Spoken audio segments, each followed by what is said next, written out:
All right, y'all. This is the Professor Malik along with Michael Sean Polston, and we're here for your weekly TNA wrestling review.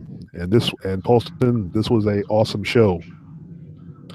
Uh, the opening segment, starting off the night, was EC3 and Bobby Lashley in the ring, choosing their teams for the later Lethal Lockdown Steel Cage match.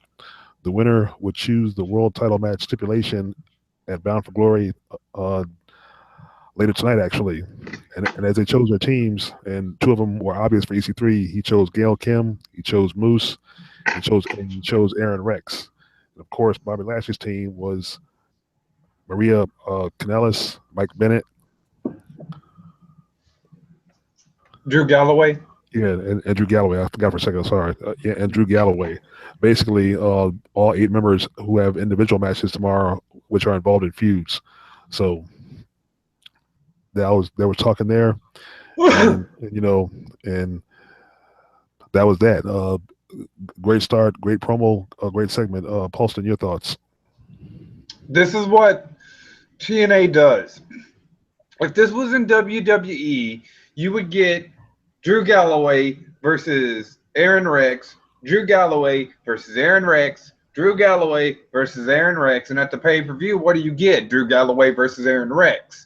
But this is a great way to give you a preview without giving you a full match.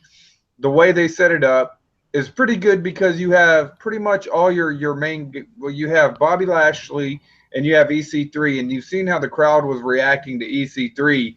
Like when Bobby Lashley would pick Drew Galloway, they were, he picked Aaron Rex. Whenever Bobby Lashley said, "Oh," and this was funny because this shows you this is charisma. You understand? This is something that I don't think that Brock Lesnar has a lot of. But Bobby Lashley does have this. I think he does have a lot of charisma. But I don't know if you've seen the part, but he goes, well, this second guy is kind of weaselly. He's got that little thing about him. Yeah. He goes, he's kind I of saw that, weaselly talking about Mike Bennett. And then you just see the crowd getting into it. Moose. And he goes, Moose, and how they interact and engage with the crowd. It's more charismatic than you get in the WWE, where it's like whenever their guys come out, they just look down at their fucking audience. Where you can tell that they're into these fucking characters, that whenever they're out there, they're engaged. They're doing something. So it means something to these people. And that's what you do to captivate your fucking audience. And like the WWE universe, you can sit there, you can whine, you can complain. I'm going to do a rant later on about you little dirt sheet, gossiping, total diva lovers out there. I'll be doing a rant later on about all this rumor mill and shit. WWE is going to buy TNA. WWE is not going to buy TNA. I'll tell you why, but yeah, definitely a good start off to this show. You always get a good solid start. And this is what we're missing from the Attitude Era. You would have Stone Cold and fucking Vince McMahon in the ring setting off his show. Or you would have the New World Order come out and then confront, a Sting, or a fucking Goldberg. You don't get that anymore in WWE. There's no star power. There's nobody that I can look at on the WWE roster and say, man, that guy is captivating. But in TNA, you see it all the time, man. Every one of these guys, from Bobby Lashley to Eli Drake to EC3 to Aaron Rex, Drew Galloway is healing it up. You can look at these guys and you can see that intensity. You can see how great it is. And it's a hell of a lot better than WWE's giving you right now.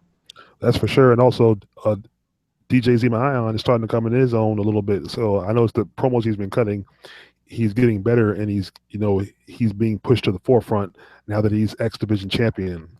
That's what I like because Zema Ion is really good in the ring.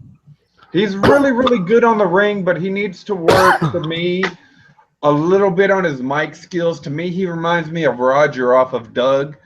He's just got that kind of bland kind of promo about him since he left the Bromance. He needs to develop a different character, man. I don't know, but whenever I look at DJ Zema Ion, whenever he goes in the ring, you're phenomenal. You can definitely go a long way in this business on your ring talent. But he's got to develop a different character, man. He's got to whenever people listen to you talk on the mic, they've got to feel it, and I'm not feeling it with DJ Zema Ion right now, unfortunately. But the guy can go in the ring. Yeah, I hear you. The thing is, he's still living on that. He puts on that DJ type mask and that. Bang, bang, bang, bang. Yeah, he's got to cut that out. He's got to change that probably. Okay. We then witnessed an incredible X Division title match between two guys that are acquaintances, DJ Z and Eddie Edwards. A good match, and after the match is over, DJ Z and Ion retained. Of course, the tribunal comes in and jumps both guys and beats them down. So, like I said, a good solid match, and the beatdown afterwards. So, Polston, your thoughts on that? Was it the tribunal? I thought it was Trevor Lee and Adam Everett. It was Trevor Lee, yeah. But, yeah. But both guys are under Al Snow, aren't they still? As a tribunal, no. that's what they call them, yeah. No. Trevor Lee and Adam Everett are the Helms dynasty. Oh, that's right. They're under Shane Helms. Yeah. Yeah, because I haven't seen Shane Helms on the past few shows, because maybe he's doing something else now. Yeah. I thought that the match was really, really good. It's an X Division match. Eddie Edwards can definitely go in that ring. He is one of to me, the more legitimate. He takes you back into the days of the old. I would say the tweeners, the cruiserweight, and the television, because that's really what, like, everybody says that the X division is a cruiserweight division. It's really not. It's kind of like a tweener division. I consider it close to like the cruiserweight combined with the television champion. That's kind of what it is. It's kind of like just that lower echelon champion. That anywhere from cruiserweights to television champion, whenever you look at Eddie Edwards, he's in that old mold of guys like Dean Malenko. He's one of those guys. You can tell totally 100%. You can watch this guy's match and tell, and you can compare him with the old cruiserweight or the television champions of the past. DJ Zema Ion is more of a what I would consider to be a lot like a Juventud Guerrero. I mean, if he can never get into his own and get into a good, just get a good character, just be you, I think that he has a lot of potential, man. But like I said, right now he just needs to develop his character a little bit more. Well said. Okay, and going forward, the world witnessed an intense in-ring sit-down interview with Moose and the Miracle, Mike Bennett, conducted by Josh Matthews. These guys will give one-on-one for the first time ever at Bound for Glory. This was a good promo segment. It's like one of those, filmed earlier segments before the crowd. So they had a back and forth, verbal jousting. Nothing physical, but it ended. Both of them were standing up in each other's faces. Josh Matthews out of the way, and Moose finished it off by saying, this Sunday at Bound for Glory, I'm gonna kick your ass, and the crowd's gonna be chanting Moose. That was a good one. Paulson, your thoughts? I mean, Mike Bennett did a pretty decent job with this too, as well as Moose. Moose is already probably one of the most over guys in TNA right now, especially with the TNA fans. The guy deserves to be where he is and to be this over. Just coming in, you see how athletic he is. He puts guys on the top rope and he can drop kick them off the top rope. That is impressive because you don't realize how tall them ropes are. And whenever he puts him on top of a turnbuckle, how much air he's got to get to do that. The guy is a phenomenal athlete. You know what I'm saying? And so I'm glad that he's here in TNA. Mike Bennett did a good job by saying that he's the most difficult person to pin in TNA. So, I guess they're going to go with that. And I think that builds really this anticipation. I think that I forgot what I picked on my Bound for Glory. I think that I got Mike Bennett winning this match. But don't be surprised if Moose doesn't win it. But, Mike Bennett is a heel. We can see him doing some sort of heel-like tactics, picking up this win over Moose. I can see it happening. So this is what you don't get out of WWE. You would already have this match predicted and planned out and say, why watch it? You know what I'm saying? Yeah, you don't see a lot of things in whack ass wrestling entertainment now. I can't even watch half the show anymore, even on even Raw. I haven't watched SmackDown, of course, in several weeks. But I know I'm not missing anything. I mean, I can go back and watch the last maybe 3 or 4 weeks of shows, but I'd probably get you bored and fall asleep unless I would just skim through it and fast forward. There's one way I could probably watch it. I could probably start listening to it while I'm browsing. I wouldn't watch it. I would just listen to what's going on. If something good happens, then I'll watch. I'll treat it like a radio podcast. But anyway, not only did we see an interview with Moose and Miracle, we also watched the Miracle's wife, Maria, sit down with Gail Kim and Mackenzie Michelle, who hosted this segment. These two ladies will finally fight at Bound for Glory after 9 long months of anticipation. Will Maria remain Knockouts champion, or will Gail gain the title for a 6th time? This is also Maria says vows to kick Gail's ass at Bound for Glory and still remain champion. Like she could fight. And Gail says after 9 long months of shenanigans, I'm finally going to get my hands on you. Of course, I can predict this one. I think Gail Kim is going to get the title since she's going into the Hall of Fame. So she's going to go into the Hall of Fame as Knockouts champion. So, Polson, your thoughts on this segment? This is another one that I did a swerve on. I have Maria winning it. Just to give one of those swerves or whatnot. Because like I said, you're probably going to have a few heel matches. And this is one of those heel matches, I think, where Maria could possibly. But then again, don't be surprised if Allie doesn't get involved or something happens and Allie and Gail Kim become like an alliance, because Allie's probably one of the most over female knockouts is right now. Just by how she's gotten over with this gimmick, it's just ingenious. I like the segment. I like the way they set these up. Maria, whenever she came in at first, I didn't have high hopes for Maria at all. I thought that she didn't know how to do the heel role, I don't think, or it didn't seem that way. But as she's come around to being the first lady of wrestling, she's actually been one of the probably best female heels that I've seen, maybe outside of Rosemary, in a long time. Does a really good job as a heel to me. I think it's very underrated. Of course, everybody, the WWE tards, the wrestling fans that TNA, they'll sit there and say, it's Maria Kanellis, and they always say that she sucks because of her work in WWE. You got to understand, this is not WWE. So she's doing really good things. They just take the shit that they seen in WWE, try to stick it the same old shit in TNA, and it doesn't work. But yeah, I like this segment. I like how she's gotten heat. She is a traditional heel. This is how heels are supposed to act. They're supposed to be irritating, but a lot of people don't understand that. They think that, every heel can be like The Rock. No, that's not the way it goes. The Rock, technically, whenever he became heel, he was really over. So people started to follow The Rock as a heel. Then he became a face. You see what I'm saying? A heel is not supposed to be liked, though, normally. So, yeah, I think this is a good segment. It sets up. Gail Kim's probably the best, one of the best female wrestlers today. It's going to be interesting to see what they do with it. Very worthy of going into a Hall of Fame, whether it be WWE or TNA. I'm kind of just one of those things where it's kind of, I'm hyped up to see Bound for Glory because they've got me invested. This is what you're supposed to do, WWE. Bound for Glory, I guarantee you, I promise you, it's going to be better than WrestleMania. I promise you that. It's going to be better than WrestleMania. Already, just looking at the fucking card, it's better. But, most of these people just won't give it a chance, man.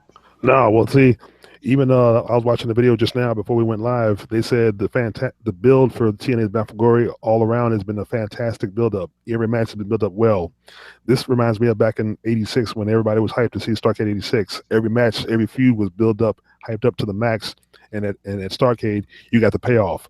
Tomorrow night, we're going to get a huge payoff. And I'm finally looking forward to the final deletion. I guess you could say part 3 this time, the Great War. And Maria, as far as Maria goes, see wrestlers, even former wrestlers from WWE, you can tell shine better in TNA when they have more uh, free will and creative control and freedom. And even Cody Rhodes' intro segments with him walking to the car with a nice suit, that is awesome. That's better. That's a better segment than anything WWE ever did.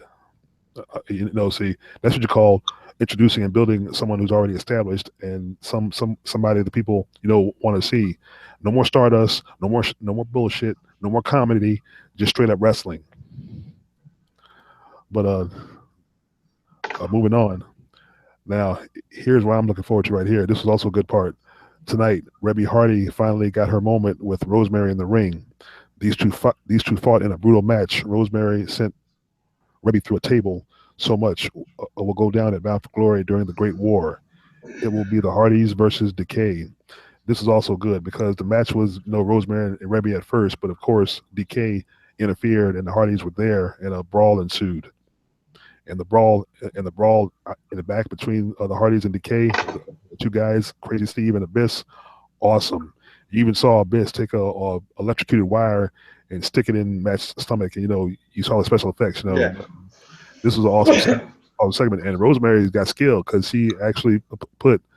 It was a good table segment, a good table crash, and at the end, she got on the microphone and started laughing, saying "DK, DK," and Reby Hardy was out. So, Paulson, your thoughts on this segment? Did you see that teaser that they had with for the Decay and Delete, where Rosemary was going Decay and then Matt's Delete, Decay, Delete? That was a really, really good teaser that they gave there, just there and before. I like how they're presenting Rosemary, because to me, Rosemary right now is probably one of the most unique. This is what female wrestling needs.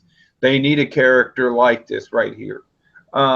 She is that strong woman character that everybody from the damn Sony Pictures all the way down to the WWE, she is that strong female character that has now, to me, gotten over.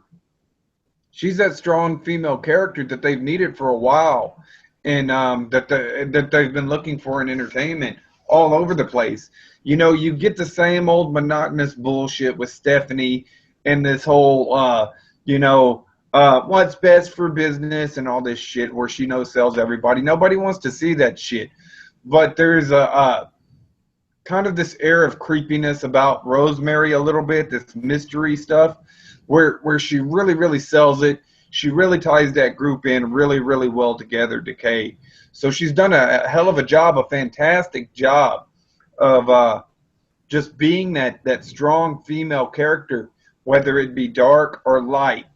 This is one of those, she's, like I said, she's probably one of the most unique, one of the best female characters, especially by far. You can have your Sasha Banks, you can have your Charlotte Flairs, you can have your Baileys and your Becky Lynches and whatnot, and they can put on boring matches where they square dance in the middle of the ring and sit there and do all this kind of cheesy, total diva type stuff. I'm a hugger. Yeah. No one wants to see it. No one wants to see that shit. I'm a hugger. See, Rosemary, actually, if you think about it, when I see Rosemary, it's the kind of character that'll wake up in the middle of the night and give you nightmares. Because look at this. Rob Zombie can make a movie with Decay. That's how good Rosemary is. And Rosemary, I think, is almost playing into this zombie-like character, because there was another teaser at the end of the segment after the table where you see Decay and the Hardys. And you actually see Rosemary. She's got black eyelids, and as she's laughing and like screaming, blood's just dripping from the mouth and like a puddle. I'm like, God damn. Yeah, and see, that's what's so great about Decay.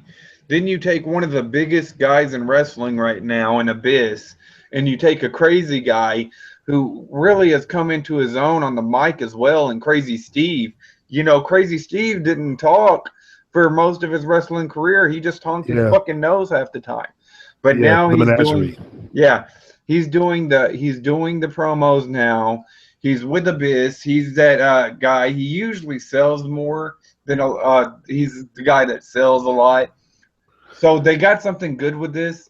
You know, I like the whenever the way they had him basically Matt Hardy getting electrocuted.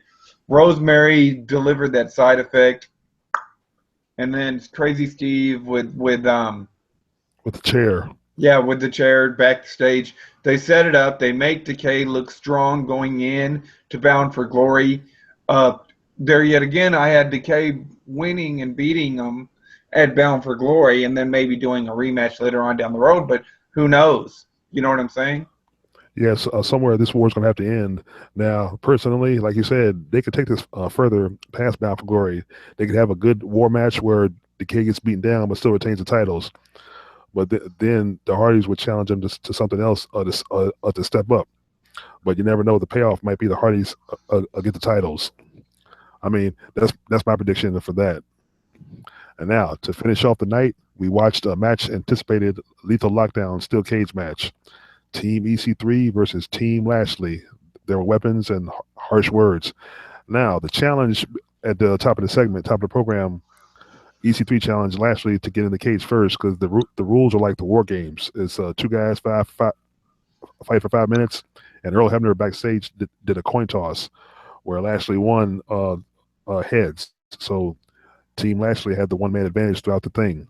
But this was a awesome match. I mean, when the Lethal Lockdown finally started, the chairs, the trash cans, good stuff. The only thing missing was I didn't see any blood. But now when Maria came out there, she was, I'm not getting in there. I'm not getting in there. I don't see why they brought her out that soon, because I knew she was going to get in there. But then when Gail Kim was called next, then they basically ran around the ring, Gail chasing Maria, and finally chased her out of there. So all that was left was the guys brawling.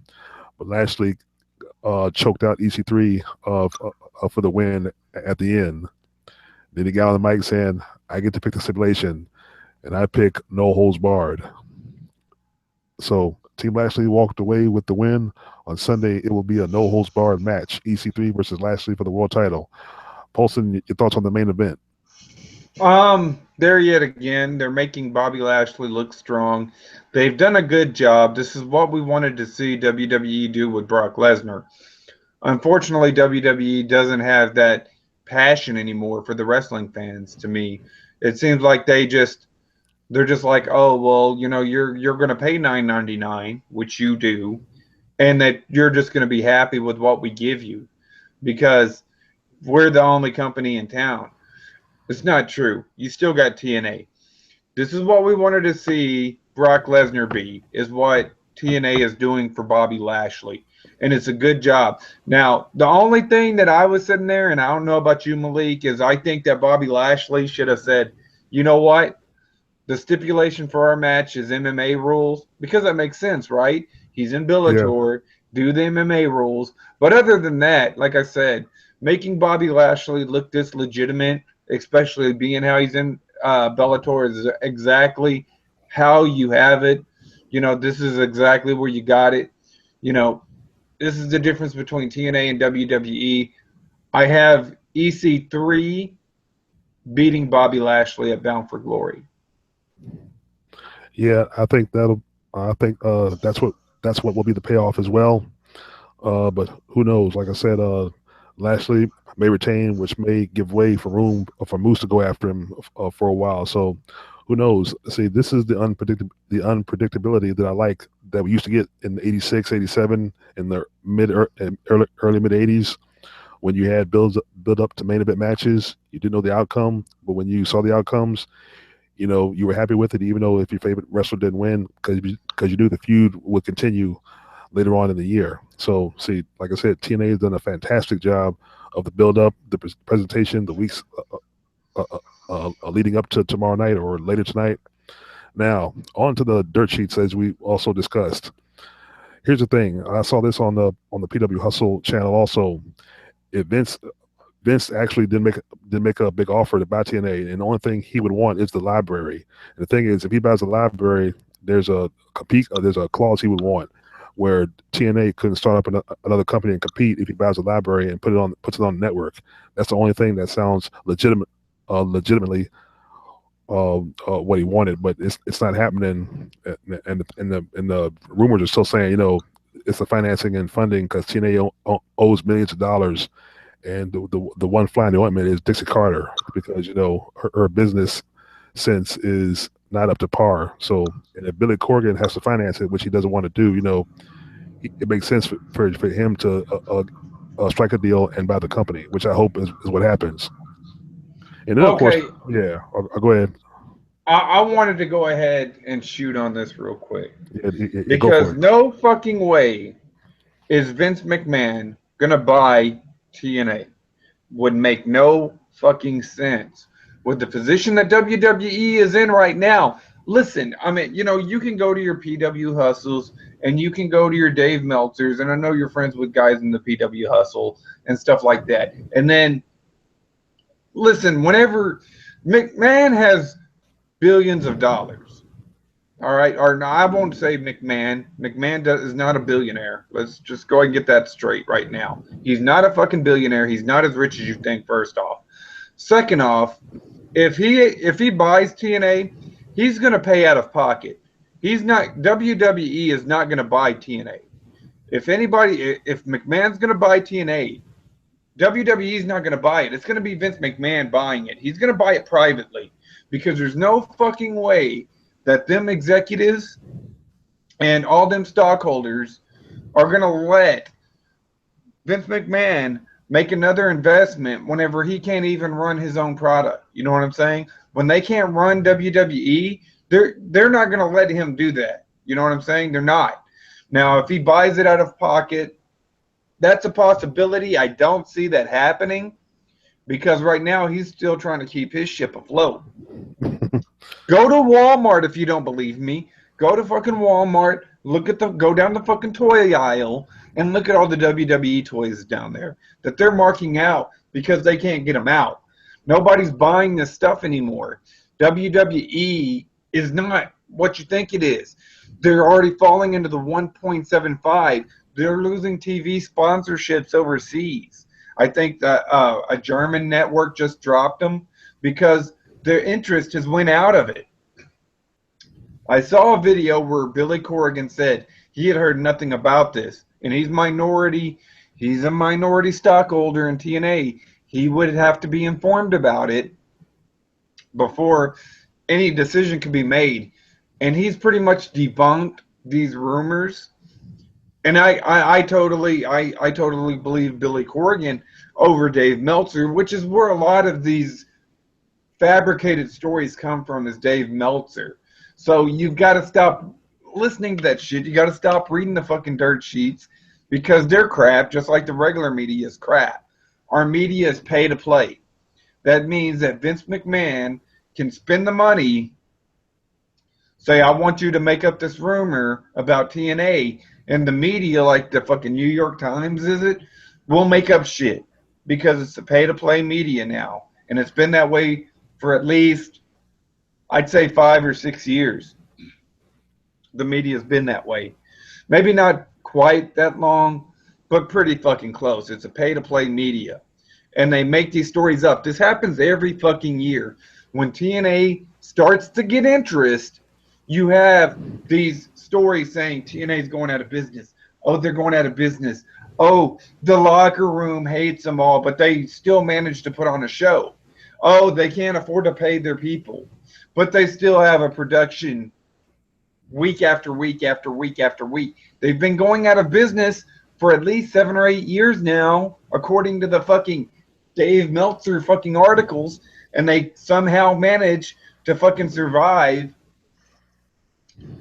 The TNA is getting more interest right now from the casual fan, and this is the problem. More people are seeing the Matt Hardy stuff. More people are getting invested in TNA. They're getting more people over. They have better talent. They are using their talent. Well, I don't want to say better because WWE has good talent. They have the talent in WWE, but they don't know how to use them. TNA does. They know how to build their superstars. They know how to build their card. They know how to get you invested into a show. And they know how to keep you in suspense for a pay-per-view. WWE doesn't. And this is whenever they spend all that fucking money in the media instead of investing it in their fucking show to give you a good show. They'll spend it just to make sure that TNA looks bad. That's what kind of son of a bitch Vince McMahon is. And right now I hear people sitting there saying that this show isn't worth watching, yet you still pay $9.99 a month to have the fucking episode, to watch the show every week, to watch all the pay-per-views. You're paying $9.99 a month for a show that isn't even worth watching. It should just tell you everything that you have to fucking know about this product. I'm sorry, I'm not going to fucking watch WWE. I'm not going to cover WWE. If the show's not even worth watching, why would I pay $9.99 a month for? And yeah, sure, I could watch it for free. I could watch the pay-per-views for free.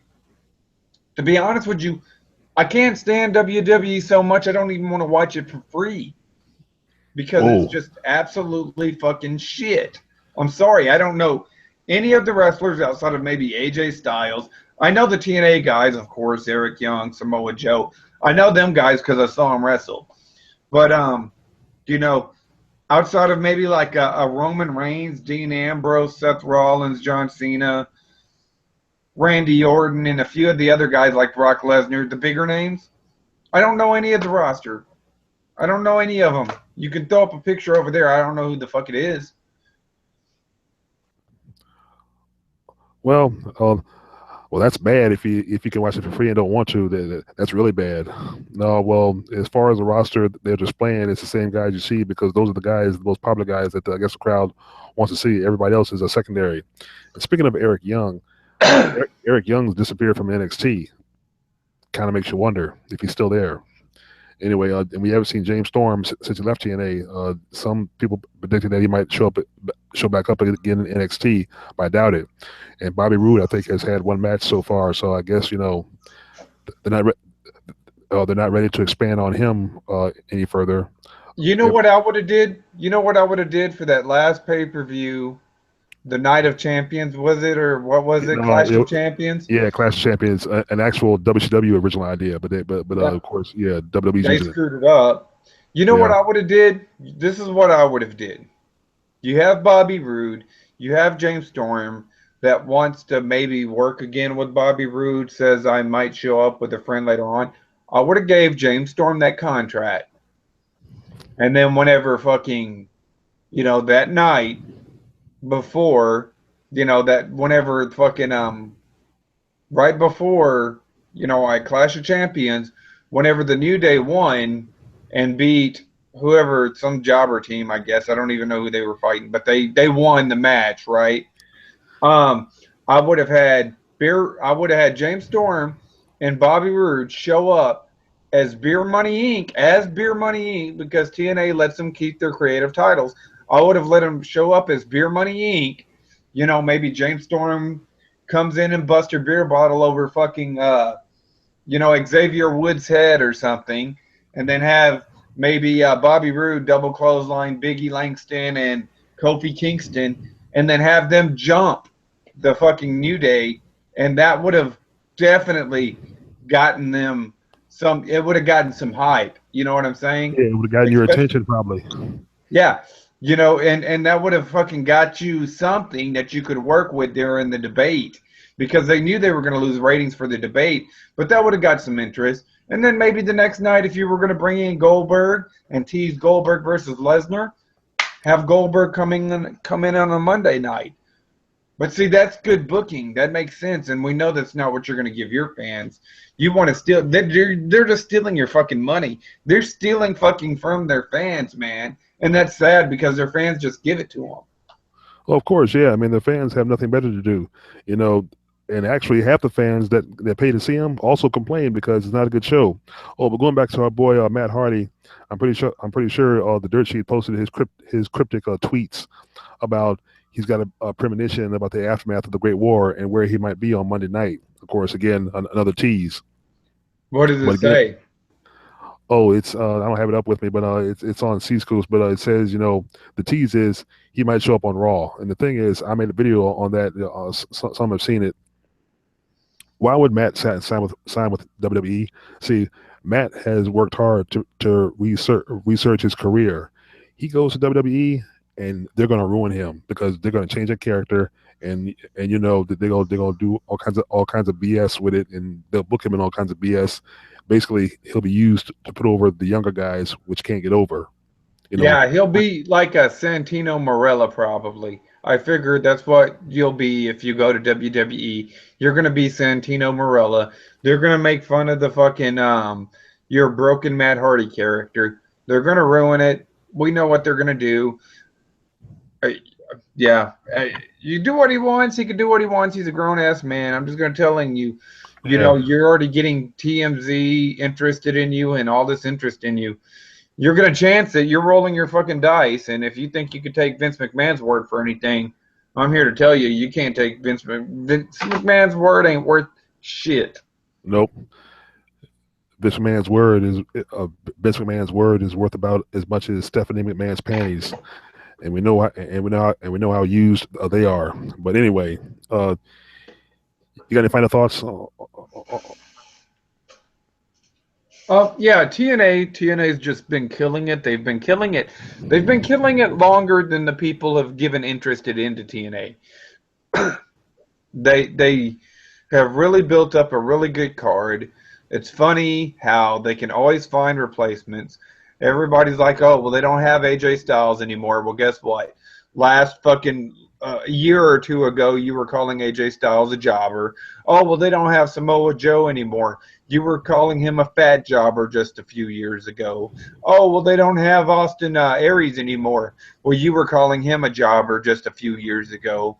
Oh, well, they don't have Eric Young or any of these. You called them all jobbers just last year. They were all jobbers just last year. And now you're seeing them for the first time on NXT, and you're wanting them to compete like AJ Styles. You wanted that title. You needed the title on AJ Styles to give the title some legitimacy. But just a couple of years ago, he was a jobber. So TNA has no problem building up talent. They've built up EC3. They've built up Moose. They've built up Mike Bennett. They've built up Eli Drake. To me, even though everybody's like, oh, well, he's kind of burying. He's on a losing streak. He's not buried. He'll be back. He's Eli Drake. He'll bounce back. He's not going to keep on losing like he is right now. And I wouldn't be surprised if he didn't win the 10-man Battle Royal that they got the Bound for Gold match that they have. That's my odds-on favorite for that match. You have Aaron Rex there. Cody Rhodes is making his appearance on Bound for Glory. And we're going to start to see these guys being utilized right to where you're not making a video saying every week, Cody Rhodes sucks. Good night. Cody Rhodes has talent. Everybody sucks in the WWE. Dolph Ziggler, they all fucking cry and bitch and piss and moan. They don't want to work as a team. You got people over there. It's all about them. It's all about me in the WWE, and they all backstab each other. I don't see that in TNA. I see these guys working together. I see them getting each other over. I see them coming in, putting on good shows day in and day out. And it's not self-centered, self-entitled bullshit that we get for the WWE. And for you little fucking dirt sheet worshiping Dave Meltzer fucking zombies, y'all need to fucking unplug your fucking brain from the fucking internet. Stop looking up fucking dirt sheets 24/7 and watch a product and be satisfied with the product. If you don't like WWE, go check out TNA. And if you don't like TNA, go check out ROH. If you don't like ROH, check out Lucha. Check out New Japan. Oh, but don't just sit there and hate just to hate it, man. Yeah.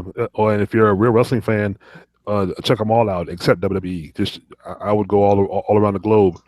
Oh, one segment I wanted to mention on TNA, which was good, when you mentioned Eli Drake. Guess who's back from all those, the fixer segments? Because that's all we've seen him do. Tyrus. Oh, Tyrus, yeah. Those fixer segments are hilarious. when you see the like a late night advertisement sale, nah, bro, cash only. When Eli Drake came up to him and said, hey, I got a proposition for I got the money to pay, and and Tyler said, yeah, and then went back and said, after I'm done, kicking your ass, and I'm like, whoa, okay, that was actually funny. I like, that was funnier. I like what they've done with Tyrus, man. Tyrus has actually got some pretty good skills, especially on the mic, and he's so believable, man. It's a damn shame that he wasn't used right. He should be over just like the rest of these guys. I mean, you look at all these fucking guys that WWE's gotten rid of, and these were guys that they couldn't do anything with. Not that they didn't have any talent, but these should be the guys. Damian Sandow, Drew Galloway, Tyrus, now Cody Rhodes.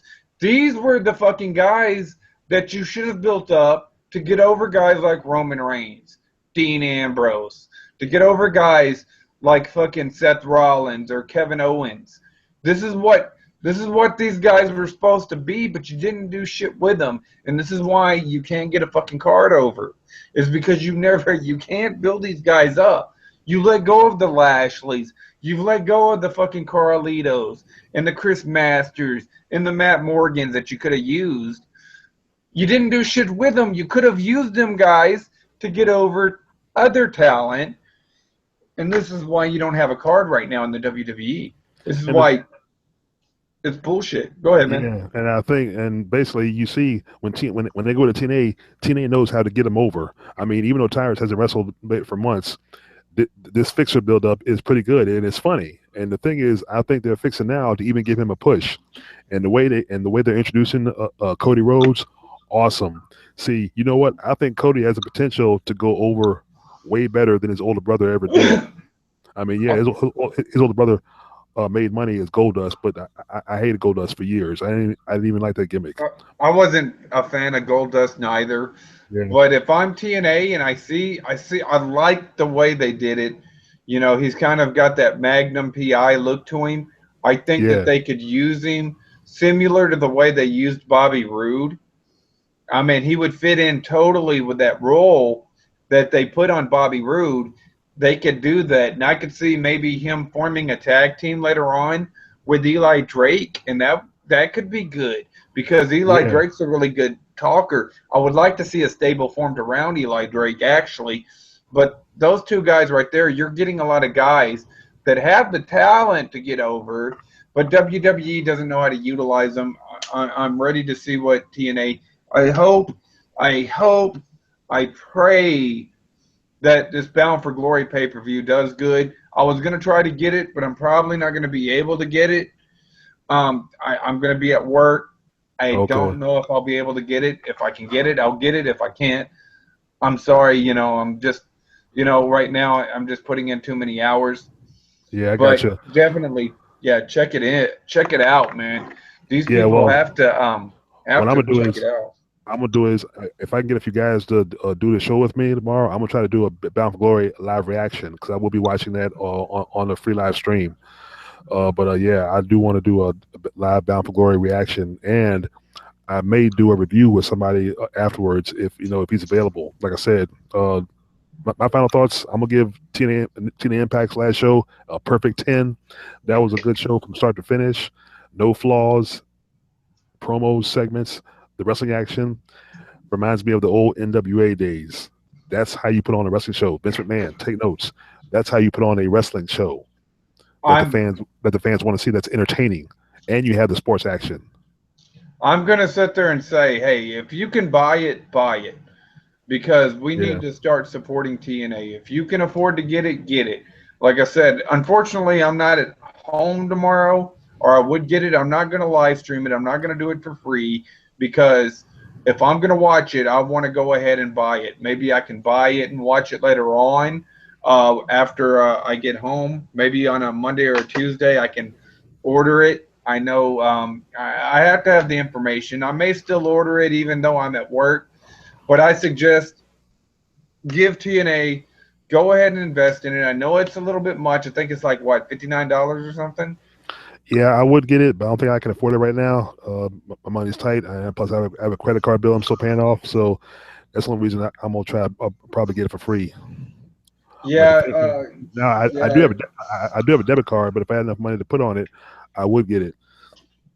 You know, because I I would pay for it outright instead of having it added to the bill.